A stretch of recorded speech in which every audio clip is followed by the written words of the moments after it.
Moody's meningkatkan peringkat PT Perusahaan Gas Negara (TBK) dari sebelumnya BAA3 menjadi BAA2 setelah berhasil meningkatkan baseline credit assessment-nya.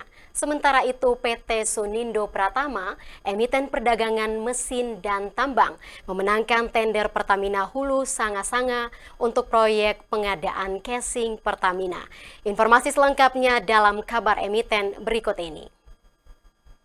Lembaga pemeringkat asal Amerika Serikat Moody's Corporation menaikkan peringkat PT Perusahaan Gas Negara (TBK) sebagai subholding gas Pertamina dari sebelumnya BAA3 menjadi BAA2 setelah berhasil meningkatkan baseline credit assessment standalone. Emiten plat merah dengan kode saham PGAS ini juga bisa mempertahankan peringkat kredit konsolidasi pada level BAA2 dengan outlook stabil. Laporan Moody's mencatat rasio retained cash flow atau RCF terhadap utang PGN mencapai 48% per 30 September 2024, mengalami peningkatan dari 35% pada 2022 atau melampaui ambang batas yang diisyaratkan untuk peningkatan peringkat baseline credit assessment. Artinya, PGN menunjukkan konsistensi dalam menjaga kesehatan dan kestabilan keuangan, didukung pula oleh keberhasilan pelunasan obligasi pada kuartal kedua 2024 yang lalu, ditambah kontribusi kinerja operasionalnya. Analis Moody's Ratings Eman Zhang menilai peningkatan peringkat ini sesuai ekspektasi bahwa PGN secara konsisten menjaga metrik keuangannya, terutama didorong kinerja operasional dan keuangan yang stabil seiring dengan upaya pengurangan utang. Terkait hal ini, PGN berkomitmen untuk melanjutkan program belanja modal yang strategis dengan pendekatan yang berfokus pada optimalisasi investasi serta proyek-proyek prioritas meliputi pengembangan infrastruktur LNG serta transmisi dan distribusi gas bumi. Emiten perdagangan mesin dan tambang PT Sunindo Pratama (TBK) mengumumkan bahwa telah memenangkan tender PT Pertamina Hulu Sanga-Sanga senilai 129,88 miliar rupiah untuk proyek pengadaan Call of Order Casing Grade K55 PT Pertamina Hulu Sanga-Sanga.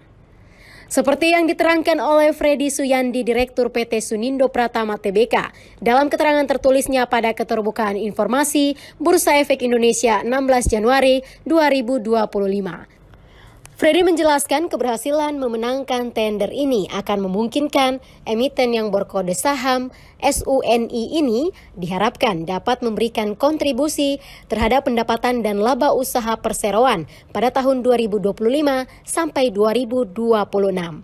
Untuk diketahui, pada triwulan 3 2024, Suni telah mencatatkan penjualan sebesar 800,1 miliar rupiah atau tumbuh 67,85% dibandingkan 476,67 miliar rupiah pada triwulan 3 2023.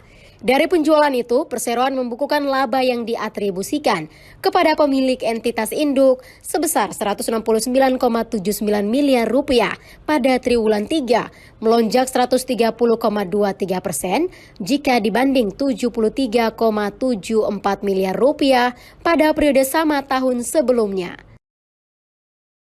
PT Barito Renewables Energy (TBK) berencana tahun ini akan menambah kapasitas dari proyek pengembangan geotermal sebesar 41 MW yang menambah porsi sekitar 4,62% dari total kapasitas pembangkit listrik panas bumi yang sudah beroperasi saat ini sebesar yakni 886 MW akan naik menjadi 907 MW.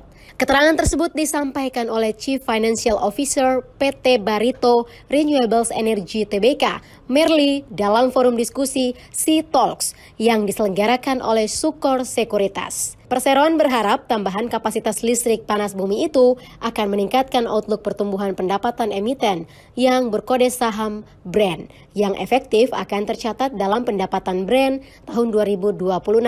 Untuk diketahui, Brent mengalokasikan dana mencapai $346 juta Amerika via anak usahanya Star Energy Geothermal untuk meningkatkan kapasitas terpasang panas bumi sebesar 102,6 megawatt dalam kurun waktu 3 tahun. Ekspansi tersebut menyasar pada proyek penambahan 40 megawatt di Salak Unit 7, lalu ekspansi Wayang Windu Unit 3 dengan tambahan 30 megawatt, serta untuk program retrofit Wayang Windu Unit 1 dan 2 dengan potensi tambahan kapasitas 18,4 megawatt.